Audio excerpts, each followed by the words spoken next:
Have you ever felt like you're the only one trying in your relationships? You're always the first to text, the first to call, the first to make plans. It's exhausting, isn't it?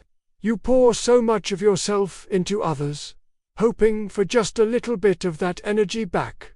But what if you just stopped? What happens when you stop chasing people? This is the story of Hannah, a woman who decided to find out. And what she discovered changed her life forever. Hannah was a giver, in her friendships, in her romantic relationships, even with her family. She was the glue that held everything together. If there was a disagreement, she was the first to extend an olive branch, often apologizing even when she wasn't at fault.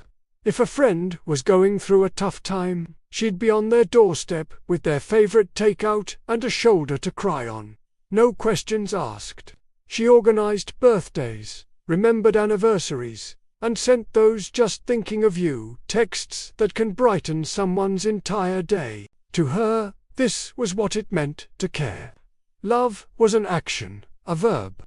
It was about showing up, consistently and without fail. She believed that if you loved someone, you made sure they knew it, every single day. She was the chaser, the pursuer, the one who constantly nurtured the connections in her life. And for a long time, she thought this was normal. She thought this was just who she was, the caring one. But underneath all that effort, a quiet exhaustion was starting to set in. It was like she was constantly running a marathon with no finish line in sight. She'd send a long, heartfelt message and get a one-word reply hours later. She'd plan a get-together, only to have people cancel at the last minute with flimsy excuses. She was giving 100%, and it felt like she was getting maybe 10% back on a good day. The feeling began as a small seed of doubt, a quiet question in the back of her mind. What would happen if I just stopped? What if she didn't send that good morning text? What if she didn't organize the next group hangout? What if she waited for someone else to apologize first? The thought was terrifying. It felt selfish, almost unnatural. Her entire identity was wrapped up in being the one who tries. If she stopped trying, who would she be? More importantly, who would be left in her life?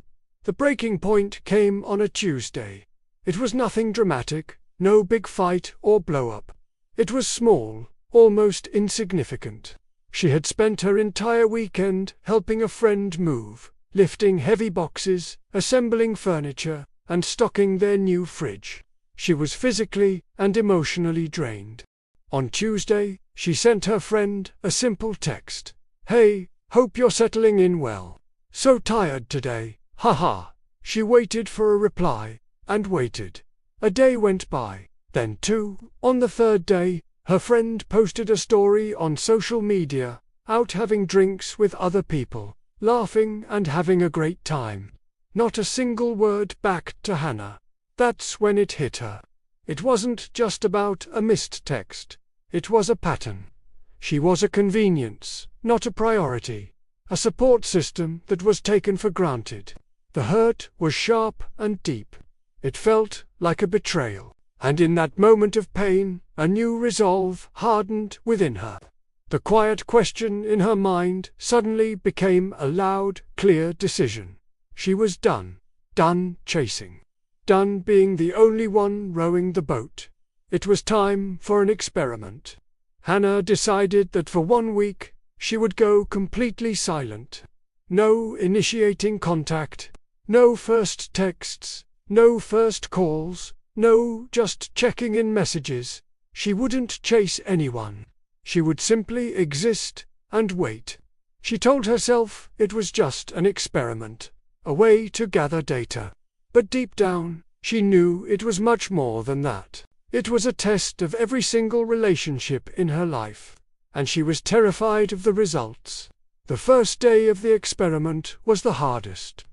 Her fingers twitched over her phone, muscle memory urging her to open her messaging apps and start her daily routine of reaching out. She saw a funny meme and immediately thought of sending it to her group chat.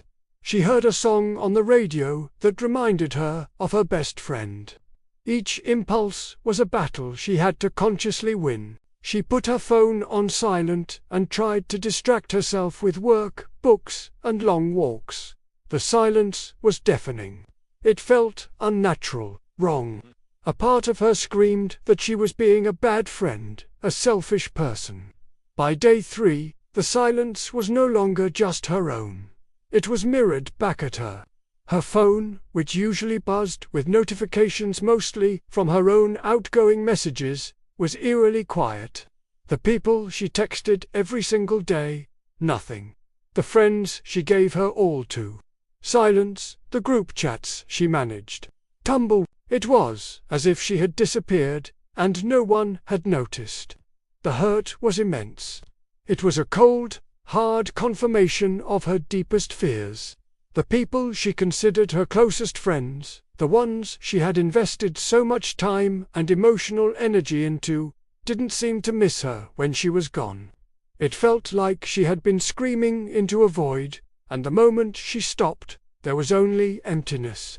The chase was all that had kept them connected. Without her effort, the connection simply dissolved. It was a painful, brutal truth. These weren't friendships. They were emotional dependencies, with her as the sole provider. But then, something shifted. On day 5, her phone buzzed. It was a text from a friend she hadn't spoken to in a few weeks. Someone she'd always had a more balanced connection with. The text read, "Hey Hannah, haven't heard from you in a bit. Everything okay? Thinking of you." Tears welled up in Hannah's eyes. It was a simple message, but it felt like a lifeline. Someone had noticed her absence.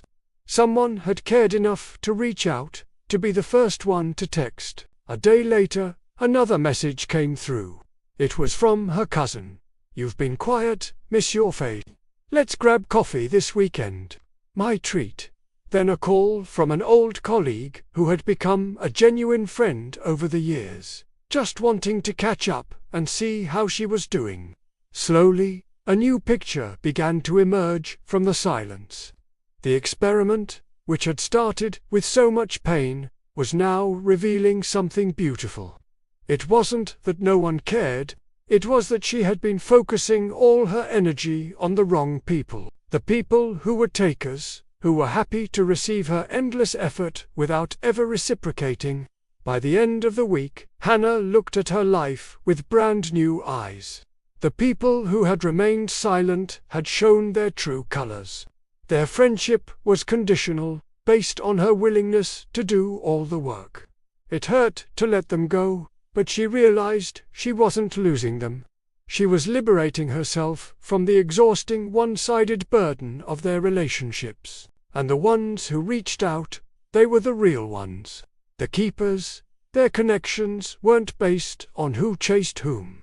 They were built on a foundation of mutual care, respect, and genuine affection. They didn't need her to constantly remind them she existed.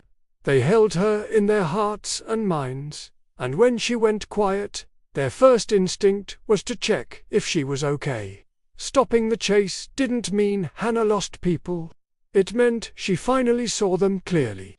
It filtered her social circle in the most powerful way imaginable. The experiment revealed who was truly walking with her, and who was just letting her carry them. The moral of Hannah's story is a powerful one we can all learn from. When you stop chasing, you don't lose the right people. The right people, the ones who are meant to be in your life, will meet you halfway. They will reach out, they will show up, and the wrong people, they will fade away.